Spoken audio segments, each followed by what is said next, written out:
Es un buen padre, porque por el ejemplo de... Sí, te Conan. Por el ejemplo de tu hijo alguna vez... No la estoy viendo, che. ¿Vos la ves? No la ven, Yo no la veo para nada, ¿no? no la ven, Yo tampoco, pero ¿alguien la ve? no la ven. ¿Y si hacemos un programa? Y no sé, ¿hiciste radio alguna vez? Y algunas columnas que me corren porque lo hago muy larga. ¿Y si traemos invitados? Invitados, análisis de la actualidad. No la ven. Vecinos que dejen sus inquietudes y que nos cuenten sus experiencias. Y análisis de noticias, que no quede solamente en la información, sino de volcarlo a lo concreto y en lo que pasa acá en el coche. Nos están cagando desde el primer mes. En un parpadeo meten otra ley. De repente el presidente se hace rey. Pero no la ven, no la ven. Veo jubilado, cagado de hambre. Mientras los raperos juegan a la play. Celebridades brindando en hoteles. Gente acá se me se busca un alquiler. Pero no la ven. Siente que ya falta el morfi. Dólares en los bolsillos. Buenas, acá arrancamos en el primer programa de No la ven. Vamos a ver qué sale. No la ven, ¿por qué? Porque no la vemos todos iguales, ¿no? Acá estamos. No la ven, no la vemos. Bienvenidos al aire. Gracias, Max. Bueno, bienvenidos. Primer programa. Primera vez en vivo de mi parte. Y bueno, vamos a tratar de charlar un poquito de economía, de política, de algo de lo local, enfocado también en un marco nacional. Así que vamos a ver qué pasa. ¿Qué tal? Buenas tardes, Martín, soy yo, tercer integrante de este tridente. Max, como conductor, Pablo, Paco, en la co-conducción, yo también aportando lo mío. Bueno, la verdad que todo un desafío, esperemos que nos salga bien, estamos todos haciendo nuestras primeras experiencias y bueno. Bueno, a ver, la intención fue, tenía la columna de economía, se hacía corto, me retaban, me decían que me explayaba mucho, no tenía el tiempo, así que hagamos un programa. Y surgió así. Vamos a ver qué sale. Sepan entender, es el primer programa, va a haber un montón de cosas a mejorar. Esperemos que en el corto, mediano plazo se vaya mejorando. Esta, por ejemplo, que te suene un celu en vivo, ya es algo que hay que mejorar, pero bueno. Sí. Tenemos que aprendernos de memoria las vías de comunicación, que es el 49 80 47, WhatsApp, todos los mensajes. Queremos que haya una buena interlocución con los oyentes, así que estaría buenísimo que nos escriban, que nos digan su parecer. Vamos a abordar temas de actualidad. Hoy tenemos un tema bastante particular también para tocar. Bueno, en función de eso estaría bueno escuchar sus opiniones. El Instagram lo deben haber escuchado 1000 veces, es FM Cooperativa 105.1. 105 en número. 105 en número, 1 en letras. Sí. Fácil. Difícil para aprenderlo la primera vez. Esas son nuestras vías de comunicación. Así que, bueno, que estaría bueno que así suceda. Bueno, empezamos, dijimos, primer programa que hacemos, vamos a empezar con algo livianito, un tema que sea llevadero. Dijimos 20 de marzo, cerca del 24, una fecha que muy significativa. Dije, bueno, nos metemos. Así que toda la parte livianita que dijimos que íbamos a tratar, la dejaremos para el segundo programa. Así que bueno, vamos con un tema y volvemos después para... Van a ser cada uno de los programas, van a ser episodios, van a ser temáticos, eso también es bueno para poder después, van a estar colgados en redes sociales. Búsquenlo, compártanlo y hagamos que este proyecto tenga la mayor llegada. El nombre justamente del episodio, la idea es que tengan de fácil acceso, digamos, que lo vayamos recordando, ¿no? Hoy vamos a abordar lo que fue la economía en los 70 acá en Necochea como disparador del origen, como para entender un poco de cuál es la situación actual, que se ve sobre todo en algunos lugares de la ciudad.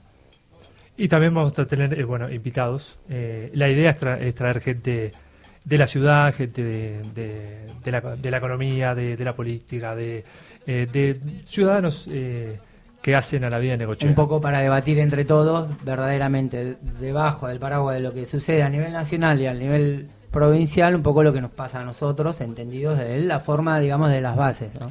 Y esto, no vamos a tener el mismo criterio, no la vemos ninguno de la misma forma, de ninguna y acá manera. de los tres que estamos sentados acá no la vemos igual. Eso es lo rico del programa y verse a partir de ahí, llegar a una síntesis o no, nos pelearemos y saldremos todo mal, pero la idea es poder, a partir de la diferencia, buscar algo en común. Sí, lo mejor para mí en este momento es debatir porque es un momento, creo, en esta actualidad para debatir ideas. Así que Bueno, bienvenido sea. Todos tenemos algo para decir, así que nada, esa es un poco la idea del programa. Siempre vamos a estar acompañados de la buena música. Trataremos de ir hilvanando la música con los temas que vayamos tocando. Es una cuestión bastante sensible para todos, pero bueno, así que arrancamos. Arranca, no la ven. Bueno, vamos a arrancar con el programa de hoy. Vamos a arrancar con el tema. Vamos a hablar de la economía en Necochea. Vamos a hablar del inicio de las transformaciones, ¿no? De los 70, qué pasó en la economía local, qué pasó en la economía nacional. Empecemos por ahí y cómo repercutió en la estructura productiva de la ciudad. Ese es el tema que vamos a desarrollar. Ya está el invitado dando vuelta, está por ahí Cali del Prado, un habitué de la radio, una persona con mucha experiencia y con conocimiento de economía, que la vivió de diferentes formas, la atravesó, y entonces está bueno poder escucharlo. Y este proceso que ya pasó 50 años, ya pasó mucho tiempo, no verlo como una foto sepia, ¿no? Con toda la cuestión de los derechos humanos que claramente lo marcaron, pero también había un proyecto económico.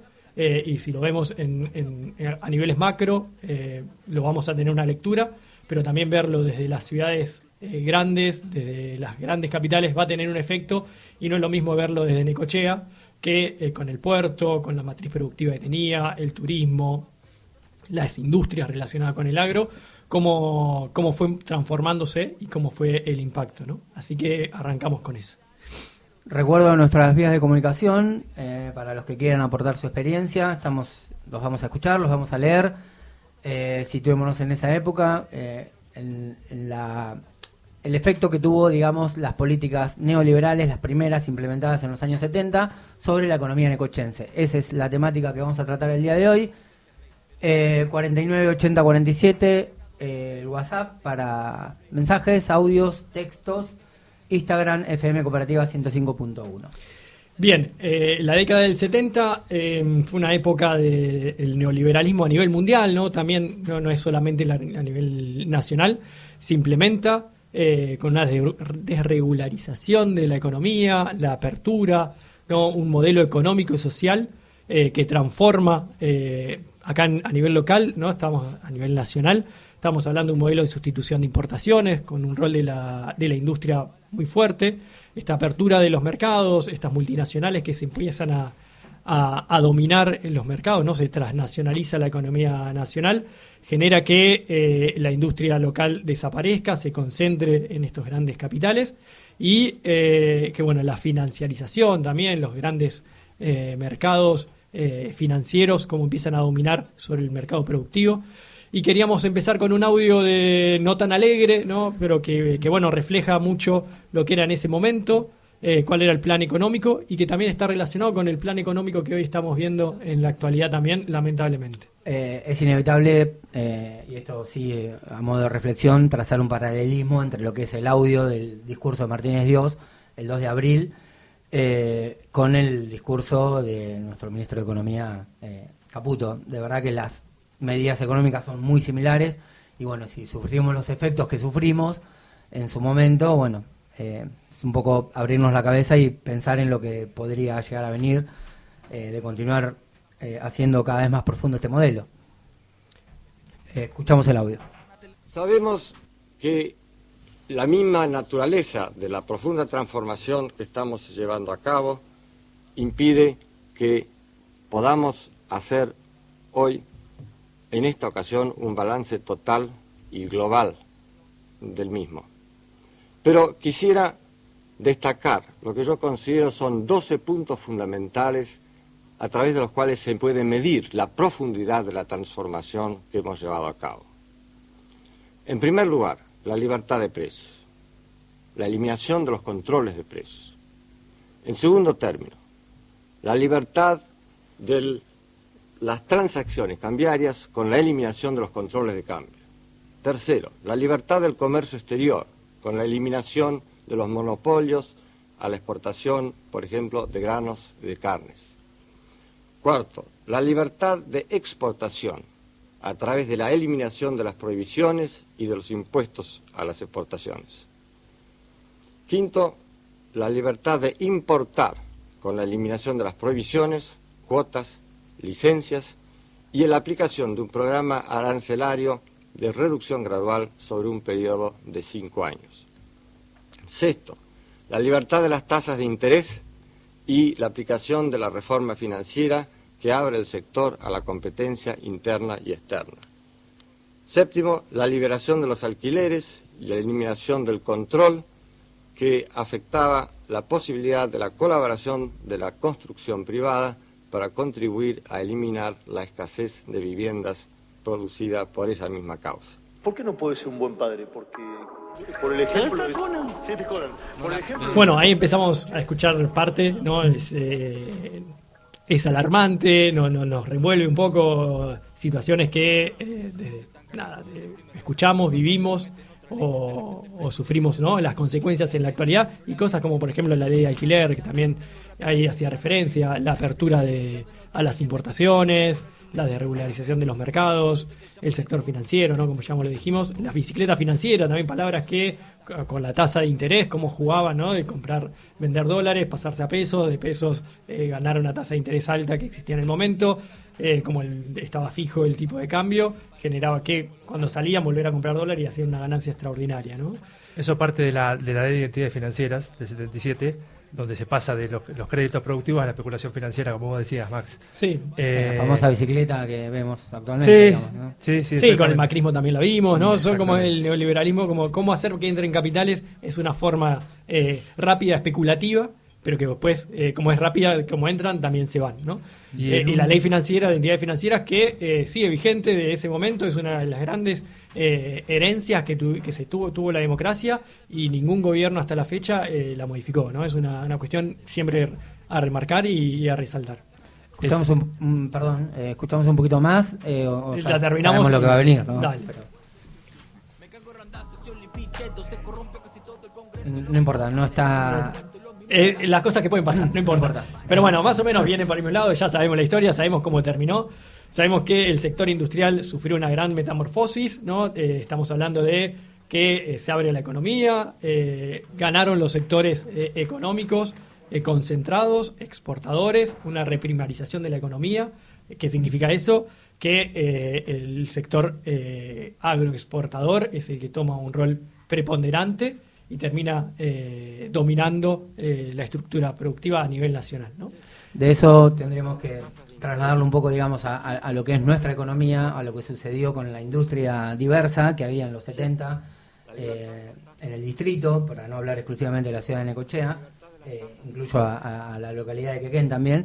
Y bueno, nada, qué mejor que tener sí a un referente que haya vivido en la época, que nos pueda contar un poco más, ¿no? Dale. Cómo lo fue viviendo. Tenemos algunos mensajitos también que no sé si creen oportuno que los pueda leer. Por favor. En este momento. Nada, nos decían Sole y Russo, éxitos acá escuchando. Yankee lo mismo, felicitaciones. Leonardo, que nos dice muy bueno el tema de Cortina, que tengan mucha suerte, a capacitarse para gestionar, abrazos, Chichilo.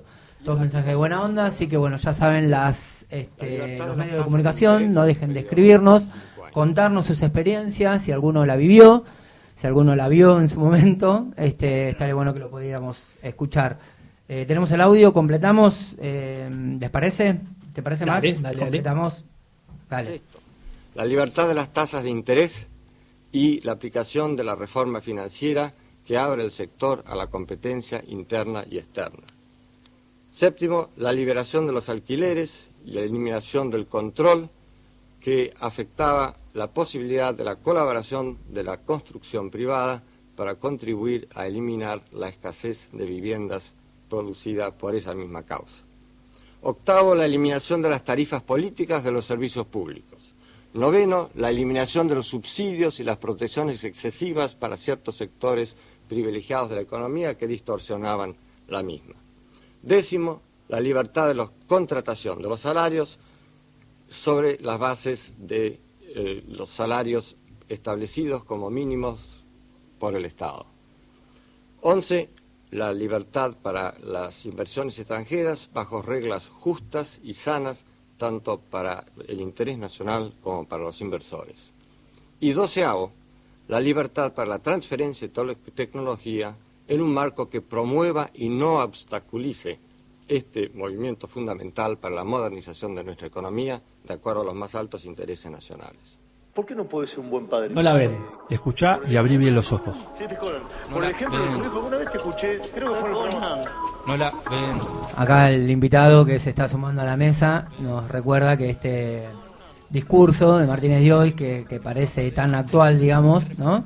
Muy, Fue- demasiado actual. Sí, ¿no? Eso es lo que asusta un poco un hombre de estas características, hablándonos de libertades, es lo que nos llama un poco la atención.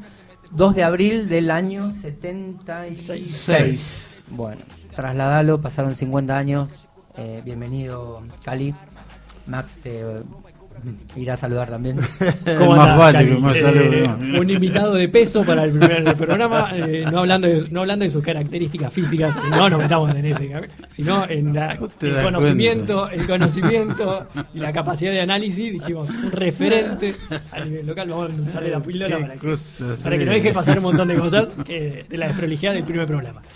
Bueno, es el primer programa, che. Después se va puliendo la cosa, está bien. Va a ir saliendo, va a salir. Además que tenemos todos, digamos, una casa de experiencia, salvo Max, después estamos como dando No nuestros primeros importa, pasos. después se pule. Bien. Solito va saliendo.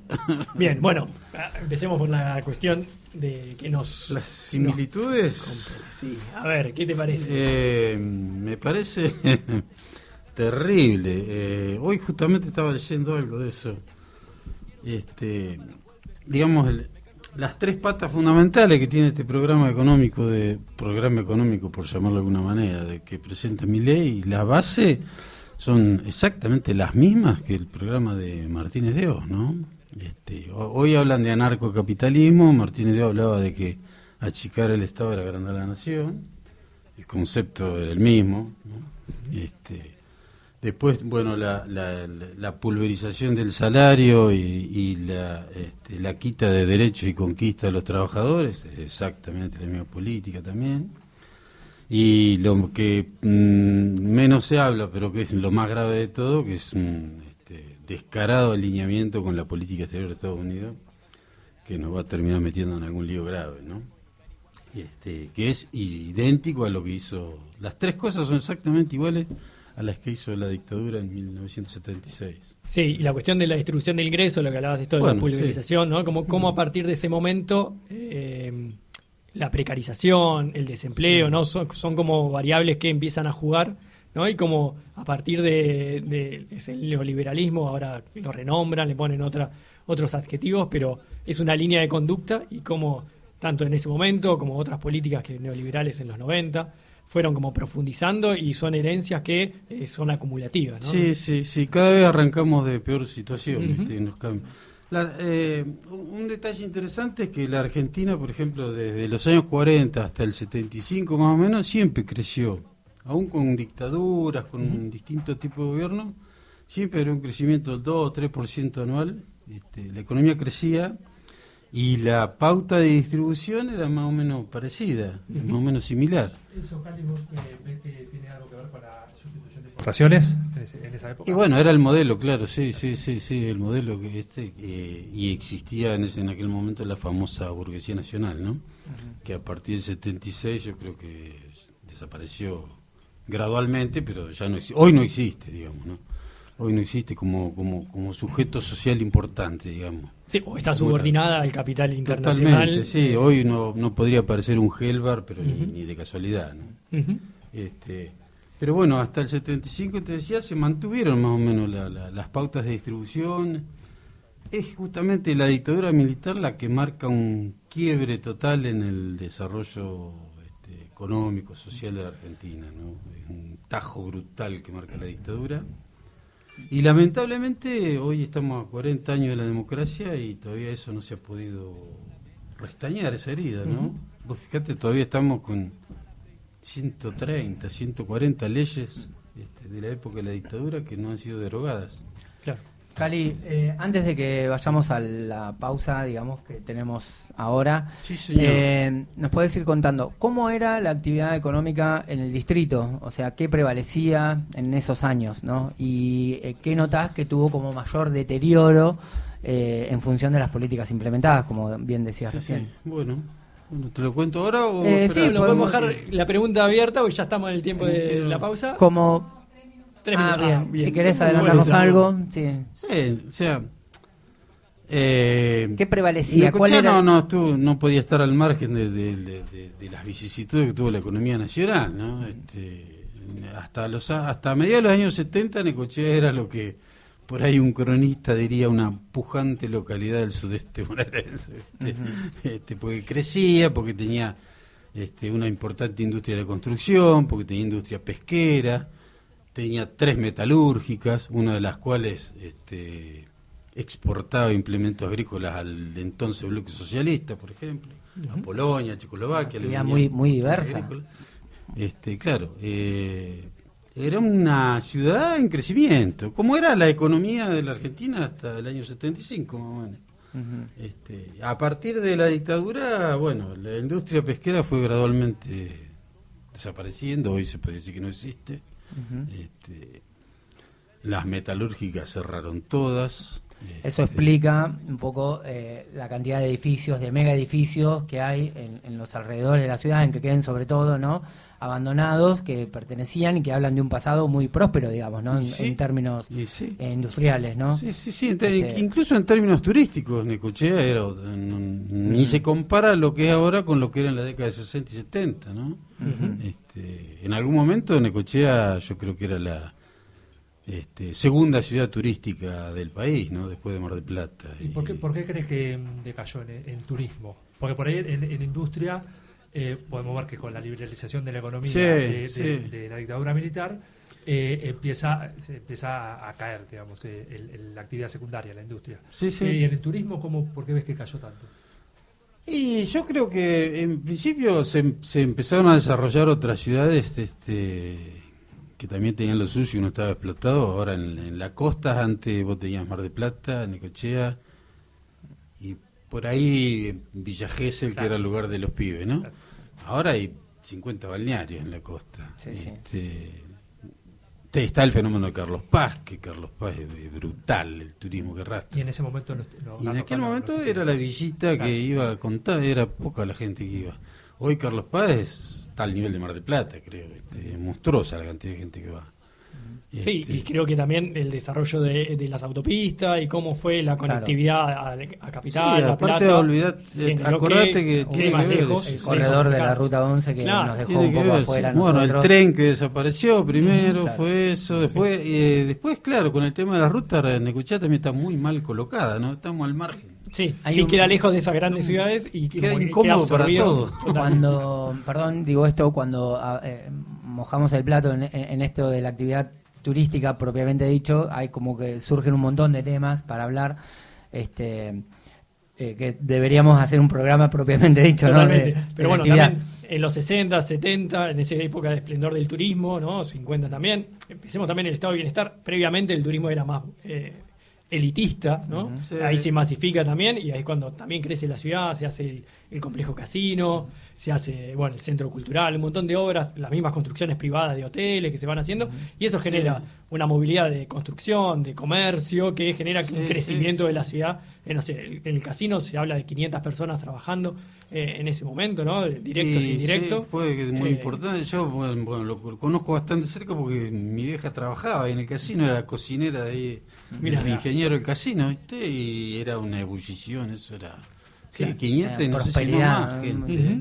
Sí. Estamos charlando con Cali del Prado, persona que sí las vivió en los 70, era estudiante en esa época, ¿no, Cali? Podría decirse, sí. Comillas, hacía como que estudiaba. Podría decirse. Che, bueno, retomemos un poco, estamos hablando de la estructura productiva de la ciudad, ¿no? Cómo era y cómo fue transformándose. Estamos hablando del rol del agro, ¿no? Como motor de la economía, toda la industria de implementos, ¿no? De la metalmecánica, industrias como Ardanaz, que exportaba a Latinoamérica y a nivel mundial también, haciendo, primero, los procesos de primero eran reparaciones, ¿no? Haciendo piezas, y después cómo se fue masificando o haciendo más la cadena completa, y como esa había otras metalúrgicas y la mano de obra que generaba, y como la apertura del mercado internacional, ¿no? La importación destrozó como a nivel nacional a la industria también local, ¿no?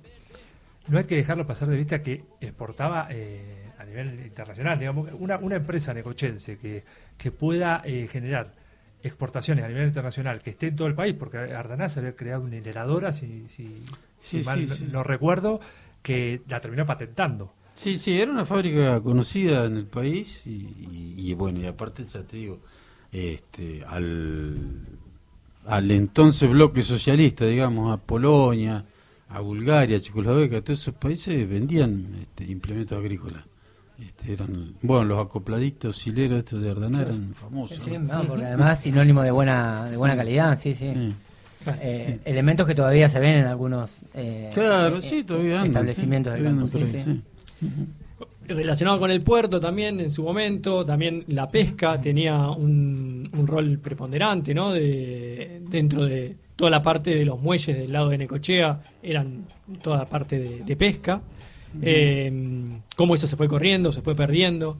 Se habla de que entre la industria filetera en ese momento y la gente que se embarcaba, estábamos hablando de arriba de 3.000 personas que vivían, ¿no?, en puestos directos de la pesca.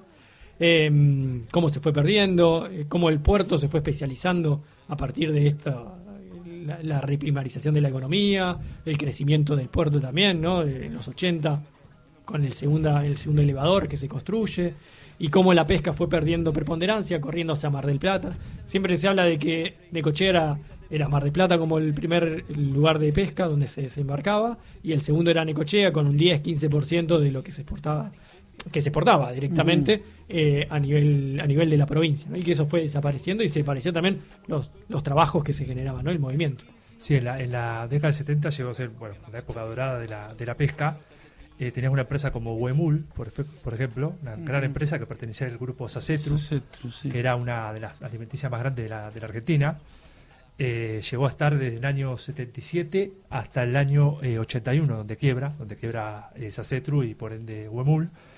Llegó a tener hasta alrededor de 800 personas empleadas, entre gente de la planta. Sí. No, que era el principal productor de que generaba fuente de trabajo, era el más importante a nivel local. Claro. No había otra empresa que genere tanto puesto de trabajo como Huemul en ese momento, ¿no? Como para dimensionarlo y cómo terminó desapareciendo en el 81. Empieza la fábrica, su pico lo agarra en el 79, por lo que dicen. 79, sí. Y en 2 años termina. Sí. Había otras más chicas, establecimientos, ¿no? sí, estamos hablando arriba de 10, 12. Que se ven los cementerios ahí, vas por el puerto, ves todo. Claro, están las ruinas ahí. Hay un edificio que tiene el nombre de Sacetru, eso fue construido... claro, sí. Es en la 62 entre 57 y 59. Claro, sí. Ese edificio lo construyó la misma Sacetru para sus trabajadores. O sea, le daba... La magnitud de la empresa, ¿no es cierto? No, daba crédito, le daba... Sacetru, hubo toda una... Además de la crisis de la industria pesquera... todo el grupo estuvo involucrado en una estafa vinculada a la dictadura de Lanús. Claro. Salimey era uno de los socios, no me acuerdo los otros. Pero Seitún y Truco. Exactamente, bueno, Salimey, Seitún y Truco, eso era Sacetru. Bueno, me acuerdo de Salimey porque fue ministro de Onganía, ¿no? Pero claro. Hubo unas maniobras non santas también dando vuelta que hicieron que la empresa se derrumbara, ¿no? Pero bueno, más allá de Sacetru, las demás también cerraron. Las lanchas se fueron mayoritariamente al sur. Claro. Están todas, todavía hay lanchas de acá trabajando en el sur. Y Necochea perdió el carácter de puerto pesquero, ¿no? Claro. Y ahí está toda la industria naval también, ¿no? Que también crece en los 50 con Banoli como la principal, ¿no? Que también primero era reparación de los barquitos amarillos, de las lanchas de amarilla, y después se empezaron a botar de producción propia. Había otro también en ese momento, no era solamente la única. Y también eso cómo fue generando puestos de trabajo y cómo era una industria a escala local, pero que tenía su impacto territorial. Y cómo eso fue perdiendo, desapareciendo. Y en la medida en que se fueron los barcos pesqueros de Necochea, el astillero... Hay quienes atribuyen un poco a la ida del sector pesquero a la inundación que sucedió en los 81, en donde el puerto, especialmente el río, ¿no?, sufre esa crecida tan grande que hace que se derribara el puente y como que corrió un poco también a la actividad. Algunos lo atribuyen a eso también. No sabría decirte qué influencia tuvo eso, ¿viste? Pero No te sé decir eso, sinceramente no Como sé. que a partir de ahí se define el puerto Quequén como un puerto más exportador de cereales y no tan pesquero como se lo venía planteando hasta ese momento, digamos. Sí, realmente si hubiera algún interés de parte de quienes manejan el puerto, esto se podría haber reactivado seguramente. Sí. Sí, me parece que ahí está un sector para la pesca en el puerto podría haber, pero totalmente. Supongo que no hay interés, ¿no? Y es como lo manejan el puerto, ¿no? Estas multinacionales de cereales, ¿no? Y los dueños de los acopios, de los elevadores, son estas multinacionales. Estamos hablando de las grandes a nivel mundial, están todos operando acá. Y la prioridad es sacar la materia prima, los granos, sin ningún valor agregado y no dejar... No darle importancia ni relevancia a ninguna otra actividad que no sea la exportación de granos. Y la pesca en ese contexto termina siendo ocupar espacio, una molestia en el puerto. Ocupar, claro, con el movimiento de las lanchas. Entonces, por eso, ese lobby de poder me parece también resaltarlo y cómo el puerto funciona con esas lógicas, ¿no? De un puerto especializado con la exportación de materias primas y sin darle importancia a esto que genera puestos de laburo, valor agregado, diversidad Vos en la fíjate que actividad ni también siquiera es fundamental. los años que llevan hablando de los contenedores, ni siquiera eso. No solo no hay lugar para la pesca, ni siquiera un puerto que reciba contenedores, nada, es cereal y cereal. Nomás. Y ahora con la promesa de la maltera también, bueno, venimos como todas las cuestiones, pero que ya la prometieron hace 20 años, ya la venían prometiendo y ahora vuelven con el mismo verso. Ojalá que no, ojalá que se lleve adelante, ojalá, pero y siempre considerando la cuestión ambiental también, ¿no? De qué efectos tiene, qué produce, no para ponerse en el lado del no, es decir, no una maltera, no una industria, pero así pensar cuál es el efecto socioambiental que tiene sobre el territorio y evaluar los costos y los beneficios para el espacio. Sí, pero el tema ahora que vos decís lo de las industrias, eso es básico, ¿no? Yo no sé si ustedes leyeron, hay un informe de hace unos años ya de la Universidad del Centro, que habla de ciudades de características parecidas a las de Necochea, que tienen entre 80 y 100.000 habitantes, o un poquito más, y que ahí caía Tandil, Olavarría, Junín, no me acuerdo algunas más, que todas han crecido mucho más que Necochea, y todas tienen dos rasgos comunes, que son establecimientos industriales y universidad. Son dos cuestiones que todas esas ciudades que han crecido y superaban a Necochea, aún siendo parecidas en cantidad de población, eso han tenido esos dos rasgos comunes, que son justamente las dos cosas que Necochea carece, ¿no? ¿Vos crees que el puerto tiene algo que ver? Porque la diferencia con Tandil y Olavarría, que no son ciudades costeras y no tienen puerto, ¿tiene algo que ver o no? A mí me parece que el puerto debería tener que ver ayudando al crecimiento, pero tendría que haber algunos cambios en el manejo, me imagino yo, ¿no? Debería tener que ver, digamos, si uno mira lo que pasa en Rosario, no sé hasta dónde es beneficioso tener un puerto, ¿no? Pero es otro tema, es decir. Pero esa es otra cuestión. Pero sí, volviendo y hablando así. Pero podría aportar al desarrollo de la zona, de la región. Me parece que le pueden buscar los caminos para que el puerto signifique algún beneficio para la ciudad, que hoy no significa ninguno. Por más que te hablen del trabajo, de la gente, es todo sanata. No, sobre todo porque la industria es la que más trabajo genera, digamos. Por eso uno quiere que se reviva. Como decía Max, el tema de lo ambiental, que es importante, pero necesitamos tener más industria en Necochea. No, se pueden hacer las dos cosas. Yo creo que se pueden hacer, se puede buscar el equilibrio. No. No es industria o medio ambiente. Me parece que se puede buscar. Me parece que, como para darle un cierre, ya estamos como para dar la idea.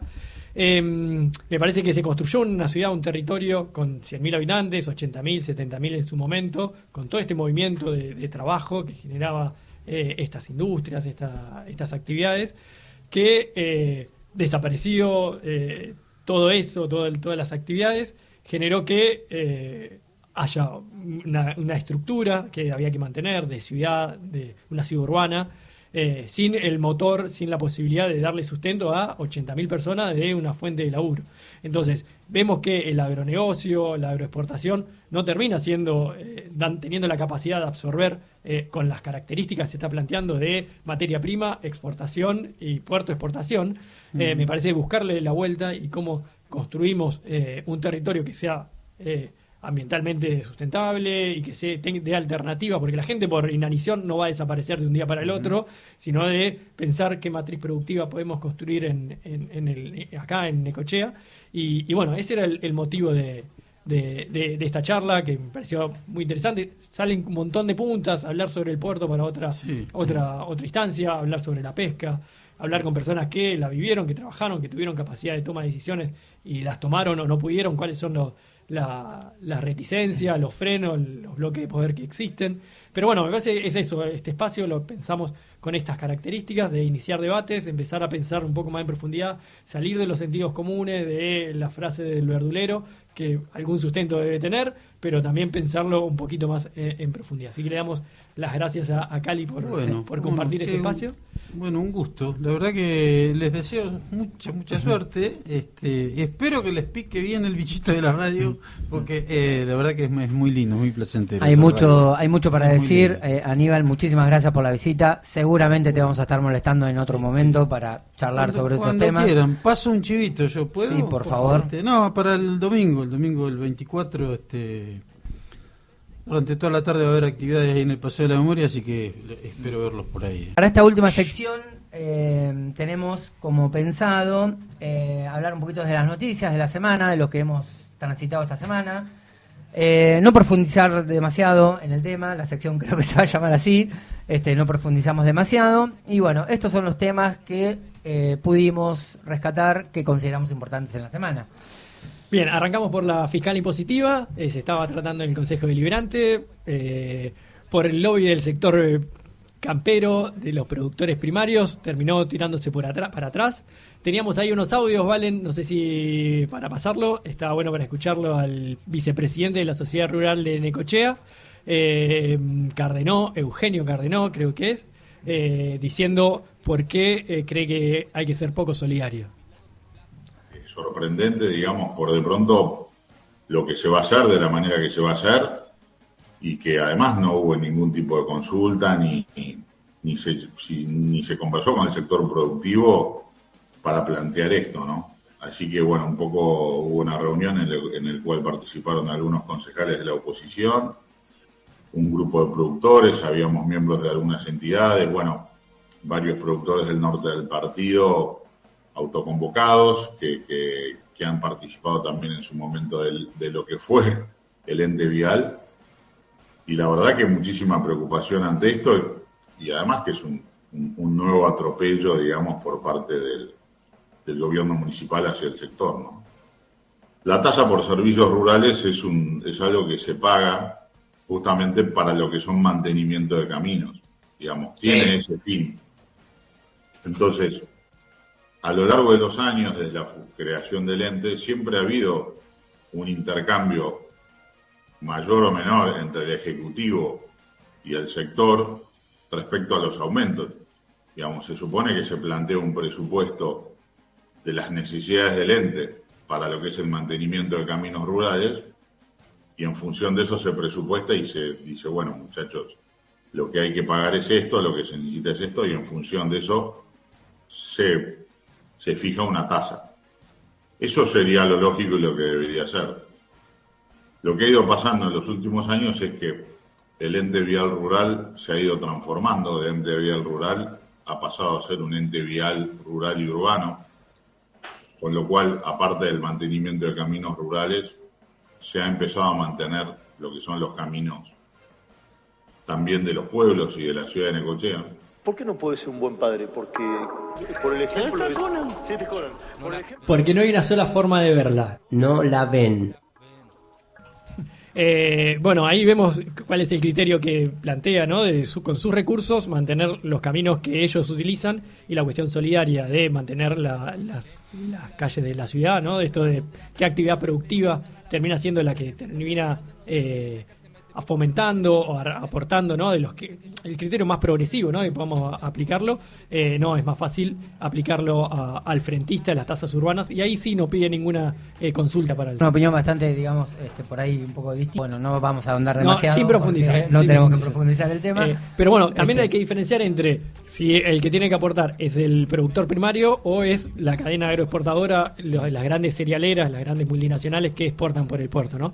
Pero bueno, me parece que hay que considerar por lo menos la parte solidaria de cómo este ente rural, y ahí viene la crisis, ¿no? De por qué esta fiscal impositiva no avanzó, ¿no? No creo por qué sea el aumento de las tasas suba, el ajuste por inflación lo que esté frenándolo, sino esta mayor capacidad de lobby que tiene el sector primario. Ya vengo del futuro y le digo, esto va a desaparecer, no va a estar esta tasa solidaria que se está planteando un 35%, no va a estar y va a avanzarse el ajuste por el lado del frentista. Vamos con otra...